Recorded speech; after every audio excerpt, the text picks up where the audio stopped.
بسم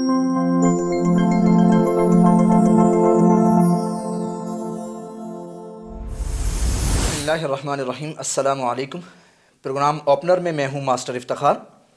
اگر کوئی پوچھتا ہے کہ وہ کون سی ایک چیز ہے جس کو کرنے سے معاشرے میں سدھار آتا ہے، سوسائٹی میں بہتری آتی ہے اور نظام پراپرلی صحیح طریقے سے چلتا ہے اور ہر ملک اپنی اداروں میں ایک سدھار لے کے آ سکتا ہے، تو وہ آپ یقیناً کہیں گے کہ تعلیمی نظام ہے. تعلیمی نظام اگر صحیح ہو جاتا ہے تو ملک کا ہر ادارہ بہتری کی طرف جاتا ہے، مقننہ بہتر ہوتی ہے، عدلیہ بہتر ہوتی ہے، معیشت میں اصلاح آتی ہے اور تعلیم اور صحت کے تمام نظام بہتری کی طرف چلتے چلے جاتے ہیں. لیکن اگر خدا نخواستہ اس میں کوئی خامی ہوتی ہے تو یقیناً اس کا اثر بہت ہی برا ثابت ہوتا ہے. آج ہی کی انٹرنیشنل ٹرانسپیرنسی کی رپورٹ ہے جس میں یہ کہا گیا ہے کہ پاکستان کے اندر المیہ یہ ہے کہ 7ویں نمبر پر کرپشن کے اندر جو اگر ادارہ ہے تو وہ تعلیمی نظام کا ہے. پہلے نمبر پر مقننہ ہے، پولیس کا ہے، دوسرے نمبر پر عدلیہ کا ہے، اس طرح سیٹ اپ 7ویں نمبر پر جا کر. تو جب یہ صورتحال ہوگی، اداروں کے اندر مسلسل گراوٹ کا شکار ہوں گے ادارے، تو اس کا یقین اثر یہ ہوگا کہ ملک کا کوئی بھی سسٹم صحیح طریقے سے نہیں چل پائے گا. اسی سلسلے میں ہم نے آج دعوت دی اپنے ساتھ سید سلمان شاہ صاحب کو، جو ادارے کے ڈائریکٹر ہیں اور خود کافی عرصے سے وابستہ ہیں تعلیمی نظام کے ساتھ. تو ہم پہلے تو بات یہ کرتے ہیں کہ تعلیم ہوتی کیا ہے اور اس میں کس طریقے سے اصلاحات کے پہلو غالب ہوتے ہیں اور اس میں کس طرح کے نقائص کا ہمیں سامنا کرنا پڑتا ہے، بہتری کی کیا تجاویز ہو سکتی ہیں. بہت شکریہ آپ کا تشریف لانے کا. وعلیکم السلام. بہت شکریہ آپ نے ہمیں آج اس پوڈ کاسٹ میں دعوت دی. اور سب سے پہلے دیکھیں، تعلیمی نظام کے لیے چلنے سے پہلے ہمیں تعلیم سمجھنی پڑے گی کہ تعلیم کیا ہوتی ہے اور اس تعلیم کے منفی اور مثبت دونوں اثرات کس طریقے سے ہم اس کو جانچ سکتے ہیں. تو اگر ہم تعلیم کی تعریف کرنے چلیں تو اللہ رب العزت نے جو ہے سب سے پہلے جو وحی نازل کی وہ اقرأ نازل کی، یعنی پڑھنے کے بارے میں بات کی. اور اگر ہم ان مسلمانوں کے اندر سے تعلیم اور علم سے رشتہ توڑ دیں تو مسلمان نہیں رہ سکتا. تو یہ ہمیں مذہبی اور الہامی کتاب سے جو ہے تعلیم کا ثبوت ملتا ہے. اب ہم جب اس آج کے کرنٹ زمانے کے اندر ہیں اور ہم اگر بات کرنا چاہتے ہیں تعلیم کی، تو اس تعلیم کے اندر بہت سارے سوشیولوجسٹ جو ہیں وہ اس کی ڈیفینیشن یہ دیتے ہیں کہ تعلیم اسے ہم کہیں گے جو کسی بھی انسان کو ایک معاشرے کے اندر رہنے والا انسان بنا دے. جو معاشرے کے اندر رہنے والا انسان فرد بنا دے اس کو ہم تعلیم کہیں گے.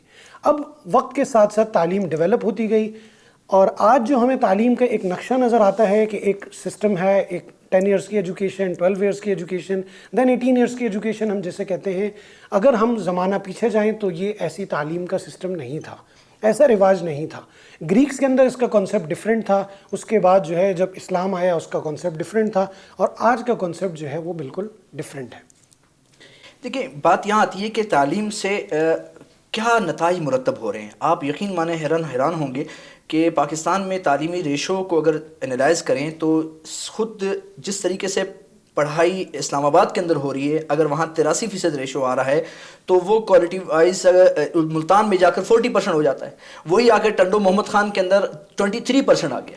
تو یہ اتنا بڑا تفاوت کہ ملک کے اندر رہتے ہوئے ہم اتنے ڈسپریٹ ہو گئے ہیں کہ اختلاف کی اس یہ نوعیت جہاں پہنچی ہے کہ خود تعلیم کے اندر نظام میں ہماری مطلب بہتری نہیں آ پا رہی ہے. تو یہ بھی تو ایک وجہ ہے، بڑا المیہ ہے کہ ہم اس کو کس طریقے سے بہتری کی طرف لے کے جا سکتے ہیں. میرے حساب سے اس کے اندر اصل میں سب سے بڑا پرابلم ہمارے ملک کے اندر تعلیمی نظام کے اندر یہ ہے کہ اس کے اندر جو ہمارے ڈفرینٹ قسم کے طبقاتی تفریق کے ساتھ تعلیم کو جوڑ دیا گیا ہے. یعنی اگر ہمارا ایک انڈر پریولیج ایریا یا کچی آبادی کے اندر سے بچہ اٹھتا ہے وہ آگے نہیں جا سکتا کسی سسٹم میں، اور اگر اسی طرح جو ایک پوش ایریا کے اندر رہنے والا ہے اس کے لیے ہمارا سسٹم الگ ہے. اسی طرح اگر کوئی ریلیجیس بیک گراؤنڈ سے ہے تو اس کے لیے سسٹم الگ ہے. تو ہم نے اپنے ملک کے اندر بہت سارے طبقاتی نظام اور بہت ساری چیزوں کو تفریق کے ساتھ ابتداءً سے جوڑ دیا ہے. یعنی اگر ایک عام بچہ اٹھے گا تو وہ نرسری پڑھے گا، ایک اگر کسی ریلیجیس فیملی سے اٹھے گا تو وہ مدرسہ جائے گا، اور ایک اگر ماڈرن ہوگا تو اس کے لیے ایک ڈیفرنٹ کلچر ہوگا. اسی کے ساتھ ساتھ اب ایک نئی چیز کا آئیڈیا جو ہے وہ آ گیا ہے، وہ ہے ہوم اسکولنگ. اب بہت سارے لوگ وہاں سے شفٹ ہو رہے ہیں، ہوم اسکولنگ کی طرف جا رہے ہیں.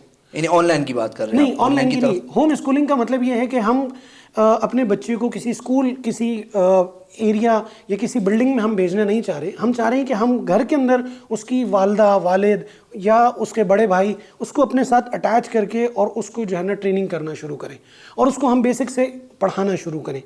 تو اب یہ جو آئیڈیا ہے نا یہ ایوالو ہو رہا ہے اور اس آئیڈیا کے اوپر لوگ کام کر رہے ہیں. اس کے اندر جو ہے ہمارے جو اگر ہوم اسکولنگ پہ ہم کام کرنا چاہیں تو اس کے لیے ہمیں پیرنٹس کو جو ہے نا ایجوکیٹ کرنا بہت ضروری ہوتا ہے تاکہ 5 سال 6 سال 7 سال وہ بچے کو اپنے ساتھ اٹیچ رکھیں اور بچے کی تعلیم کے اوپر توجہ دیں. جی یہی تو چیز فن لینڈ میں بھی ہو رہی ہے نا.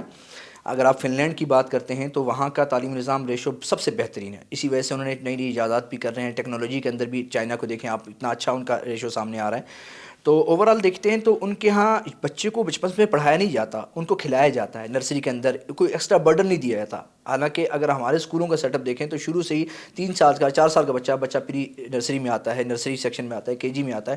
اتنا کتابوں کا انبار ہوتا ہے کہ ان کے کھیلنا, ان کا بچہ پن جو ہے نا وہ بالکل ختم ہو جاتا ہے. ان کو شروع سے ہی ایک بوجھ دیا جاتا ہے.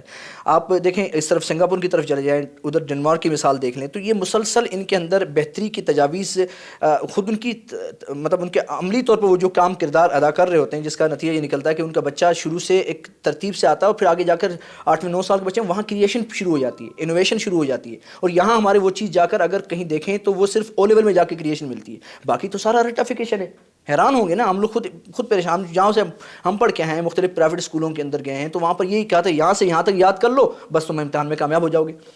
تو جب یہ صورتحال ہوگی تو نتیجہ یہ نکلے گا کہ انوویشن نہیں آئے گی, کریشن ختم مفقود ہو جائے گی اور انتہائی ابتر سے ابتر صورتحال ہوتی جائے گی اور ملک پھر تنازلی کا شکار تو ہوگا ہی ہوگا. نہیں اس میں دیکھیں کریٹیوٹی اور اس کا جو تعلق ہے, کریٹیوٹی جو ہے وہ آتی ہے بھرے ہوئے پیٹ سے. خالی پیٹ سے کریٹیوٹی نہیں آ سکتی. ہم یہ چاہتے ہیں کہ ہمارے یہاں لائٹ نہ ہو, بچے کے پاس ٹرانسپورٹ نہ ہو, روڈ میں آدھا گھنٹہ اس کا ٹریفک میں ٹائم ویسٹ ہو, اور ہم چاہتے ہیں کہ وہ کریٹیو کام کر کے آ جائے. تو ایسا پاسبل نہیں ہوتا. ہمیں سب سے پہلے یہ دیکھنا ہے کہ جو بیسک نیڈز ہیں وہ لوگوں کی پوری ہوں. بات دوسری طرف چلی جائے گی تو ہم اپنے اس موضوع کے اوپر رہتے ہوئے اگر ہوم اسکولنگ کی بات کریں کہ یہ آئیڈیا کیوں ایوالو ہو رہا ہے, اس کے پیچھے سب سے یہ ہے کہ اس وقت جو اسکولوں کے اندر بچوں کو اسٹریس دیا جاتا ہے, ان کے جو ٹائمنگز ہیں, ان کے اوپر جو کرکلم ہے, ان کے اوپر جو سلیبس ہے, اس کے اندر ایک بہت اسٹریس والی بات ہوتی ہے کہ وہ بچہ 8 گھنٹے پڑھتا ہے, 8 گھنٹے پڑھ کے آنے کے بعد اس کا اتنا ہوم ورک ہوتا ہے کہ وہ ٹیوشن جاتا ہے, ٹیوشن سے واپس آتا ہے, پھر اس کے قاری صاحب آتے ہیں یا ایک مدرسے پڑھنے جاتے ہیں. تو وہ بچہ جو ہے بچہ نہیں رہا کیونکہ اس کی عمر تھی کھیلنے کودنے کی. دیکھیں اگر اسلام نے بھی کوئی حکم دیا نا تو اسلام نے بھی اس کو 7 سال کے بعد کا حکم دیا. 7 سال تک کے اسلام نے ٹائم دیا کہ بچہ کھیلے کودے, ماں باپ سے سیکھے. ایگزیکٹلی یہی تو عرض میں کر رہا ہوں. اور ویسے میں سمجھتا ہوں کہ حکومت کا جو نظام ہے نا اس میں یہاں فالز آ رہے ہیں کہ حکومت چاہ رہی ہے کہ 20 ملین بچے ہیں جو اس وقت اسکولوں سے باہر ہیں, پلسز ہیں, تو ان کو بھی لایا جائے. یہ ان کا موٹو تھا کہ گورنمنٹ کا کہ جتنے بچے اس وقت باہر ہیں ان کو ہم مطلب نئے انداز میں ان کو اسکول کھولیں گے, ان کے لیے اسٹاف. اس کا مطلب ہے کہ ہمیں اسٹاف بھی پلس لینا پڑے گا. ہمیں بچوں کے لیے اساتذہ کے علاوہ ایسا نظام رکھنا پڑے گا جس میں ہم باقاعدہ بجٹ مختص کریں گے اس کے لیے. خود ہماری بجٹ کا عالم یہ ہے کہ جو اس وقت بجٹ تھا وہ 2.4 سے ابو نہیں تھا. یعنی پوری پیداوار کا اگر ہم صرف 2% حصہ 2.5% حصہ ہم تعلیم کے لیے رکھ رہے ہیں, باقی 16%, 80%, 18% جو حصہ ہے وہ ہم رکھ رہے ہیں سیکورٹی اداروں کے لیے, مختلف جگہوں کے لیے, کہ ہمارے اتنی بھی اہمیت نہیں ہے اس کی. تو بجٹ ایک تو پھر اس میں پھر اب وہ بجٹ بھی کتنا صحیح طریقے سے خرچ ہوتا ہے یہ بھی آپ حیران ہوں گے کہ وہ بجٹ بھی آپ دیکھیں 3000 سے زیادہ گھوسٹ اسکول صرف سندھ کے اندر موجود ہیں, اس سے زیادہ ہی ہوں گے. تو صورت حال یہ ہے کہ جب یہ اور وہ اسکول کیسے ہیں گوس جس کے اندر فرنیچر برائے نام ہے, جس میں نہ پڑھانے والا استاد ہے نہ پڑھنے والے طلبہ ہیں, صرف خانہ پوری ہو رہی ہے, اس کا باقاعدہ بجٹ سے پیسے وہاں سے جاری ہو رہے ہیں اور یہ اساتذہ کو لیا جا رہا ہے. تو یہ تو ہمارا اپنا کام بنتا ہے نا کہ ہم ایسا سسٹم نافذ کریں جس کی بدولت تمام بچے جو باہر اس وقت گھروں سے اسکولوں سے باہر ہیں وہ اسکولوں کی طرف آ جائیں, مکتب کی طرف آ جائیں, اسکول کالجز یونیورسٹی کے دھارے میں آ جائیں. تو یہ تو ایک ہمارا اپنا فرض منصبی ہے جس پر ہمیں چاہیے کہ اس پر سوچ وچار کر کے ایک مکمل ایک اچھا نظام لاگو کیا جائے. دیکھیں بجٹ کے اندر جو چیز آپ بات کر رہے ہیں یا جو بچے ہمارے اسکولوں سے باہر ہیں گورنمنٹ, دیکھیں گورنمنٹ کے اندر سب سے بڑا پرابلم جو ہوتا ہے وہ یہ ہوتا ہے کہ گورنمنٹ کے جتنے بھی لوگ ہوتے ہیں ان کے اپنے بچے کبھی بھی اس سسٹم کے اندر نہیں ہوتے. ایگزیکٹلی. تو اگر وہ بجٹ 2% رکھیں, 5% رکھیں, 3% رکھیں, 1% رکھیں, ان کو کوئی فرق نہیں پڑنا, کیونکہ وہ ہماری لیڈرشپ پاکستان کے اندر بنی نہیں رہی. نہیں, وہ لیڈرشپ ہی باہر بن کے آ رہی ہے. ہماری ساری لیڈرشپ جو ہے وہ امپورٹڈ لیڈرشپ ہے. ہمارے یہاں کوئی بننے والا نہیں ہے، تو اس لیے وہ اس سسٹم کے اوپر اس کو بہتر کرنے کے لیے کبھی توجہ نہیں دیں گے. ابھی ریسنٹلی اگر آپ نے دیکھا ہو اسکولز بلڈنگز موجود ہیں، اور کراچی کے ایک پوش ایریا کے اندر ایک گورنمنٹ کالج ہے، اور جس کی بات جو ہمارے اسمبلی کے فلور پہ ہوئی کہ اس کالج کے اندر جو ہے وہ واش روم کی سہولت نہیں ہے. اس کالج کے اندر اچھا وہ ہے بھی فیمیلز کا کالج، بچے آ رہی ہیں، بچیاں ہماری آ رہی ہیں پڑھنے کے لیے، لیکن وہاں واش روم جو بیسک ضرورت ہے وہ نہیں ہے، بیسک نیڈ ہے وہ نہیں ہے، وہ گورنمنٹ کے کالج ہے. تو اس طریقے کے پرابلمز ہمارے یہاں ہوں گے، تو جو لوگ افورڈ کر سکتے ہیں، جن کی افورڈیبلٹی ہے، وہ کبھی بھی اپنے بچوں کو اس گورنمنٹ کے سائٹ پر نہیں بھیجیں گے. اور گورنمنٹ کے اسکول وہ اسکول ہوتا ہے، دنیا کے بھر کے اندر آپ دیکھیں گورنمنٹ کے اسکول وہ اسکول ہوتا ہے جو سب سے پہلی نرسری ہوتی ہے بچوں کو پڑھانے کے لیے. اور ہمارے یہاں وہی نرسری جو ہے نا وہ غیر آباد ہے، اجاڑ ہے، اور وہ جو ہے وہ تباہی کی ایک منہ بولتا ثبوت ہے. یہ بات ہے، لیکن میں اس بات پہ تھوڑا سا مزید مستزاد کروں گا کہ ہمارے یہاں جو ایک نظام ہے نا جو تعلیم کا، وہ صرف ہمیں اچھا غلام تو بنا رہا ہے، لیکن ہمیں ایک اچھا مالک، ایک اچھا اپنی سوچ رکھنے والا شخص نہیں قائل کر رہا. جتنے بچے طلباء اسکولوں میں نہیں آ رہے ہیں، ان کو اسکولوں کے دھارے میں لانے کے لیے ہمیں کیا ایسے اقدامات کرنے چاہیے کہ جس سے وہ بچے اگر وہیں پر ہیں، اگر نہیں لا سکتی حکومت اسکولوں کے اندر، تو کچھ نہ کچھ وہاں تو پڑھیں، ان کا کچھ وہاں تو وہ وہیں اپنی جگہ پر رہتے ہوئے ان کا فائدہ ہو. دیکھیں جو اس وقت پاکستان کی ایک بہت بڑی پاپولیشن جو ہے وہ، اگر آپ شہری اور دیہی علاقوں میں دیکھیں تو دیہی علاقوں میں ذرا ہمارے رورل ایریاز میں بہت زیادہ پاپولیشن ہے as compared to the urban areas. تو اربن ایریاز میں ویسے ہی ایریاز پاپولیٹڈ ہو چکے ہیں، تو بجائے اس کے کہ ہم ان کو وہاں سے لے کر آئیں، ہم یہ کر سکتے ہیں کہ ہم گاؤں جو ہے وہ ایک محنت ہو سکتی ہے کہ ہر گاؤں کے اندر ایک مسجد ہوتی ہے. ہم اگر اس مسجد کے جو لوگ ہیں، جو مسجد کے اندر قاری صاحب ہیں یا نماز پڑھانے والے، ہم ان کو تھوڑا سا امپاور کریں، ان کو ٹریننگز کرائیں، اور ان کو ہی ذمہ داری لگا دیں کہ بھائی آپ نے یہاں بیٹھ کے شام کے وقت، صبح کے وقت 2-4 گھنٹے آپ نے ان بچوں کو عصری مضامین پڑھانے ہیں، آپ نے ان کو اسکل سکھانی ہے.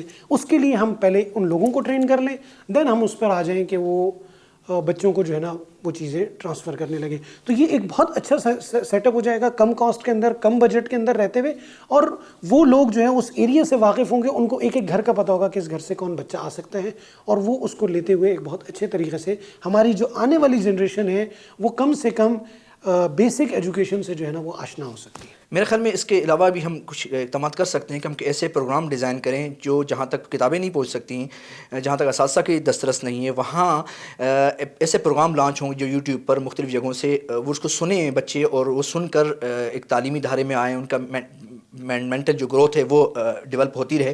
تو اگر ہم ایسا کریں تو ایسا بھی کر سکتے ہیں، اس کی طرف بھی صورتحال بہتر سے ہو سکتی ہے. لیکن میں پرسنلی جو ہے نا بیسک لیول پہ ٹیکنالوجی کی انوالومنٹ سے ذرا اختلاف کرتا ہوں، کیونکہ ٹیکنالوجی جو ہے وہ اگر بچوں کے ہاتھ میں ہم دے دیں تو وہ ایک ایسی ہے کہ 2 دھاری تلوار کی طرح ہے، کہ بچے اس کو غلط بھی استعمال کر سکتے ہیں، صحیح بھی کر سکتے ہیں، اور کہیں بھی جا سکتے ہیں. کیونکہ یوٹیوب ایک پورا ایک ورلڈ ہے، ایک پوری دنیا ہے، جب انٹر ہو جاتے ہیں تو آپ کہیں بھی کسی بھی اینگل میں جا سکتے ہیں. تو میں یہ سجیسٹ کروں گا کہ بچوں کو کتاب اور قلم سے جو ہے نا وہ جوڑا جائے. جو رشتہ ہماری اس قوم کا کتاب قلم سے ٹوٹ چکا ہے، بچوں کا کتاب قلم سے رشتہ جوڑا جائے تو کل انشاءاللہ یہی بچے پوری دنیا کے میں لیڈرز پیدا ہوں گے. بہت خوب. ویسے عموماً یہ کہا جاتا ہے کہ ہم صرف نقصان کے ذمہ دار، خرابی کے، اور صرف ہمارا ہی ایک ہماری سوچ ہے، ہم لوگ ہیں. اور عموماً بعض لوگ یہ بھی کہتے ہیں کہ یہ نقصان غیروں کی طرف سے آتا ہے اور ہم ایک سازش کا شکار ہو چکے ہیں.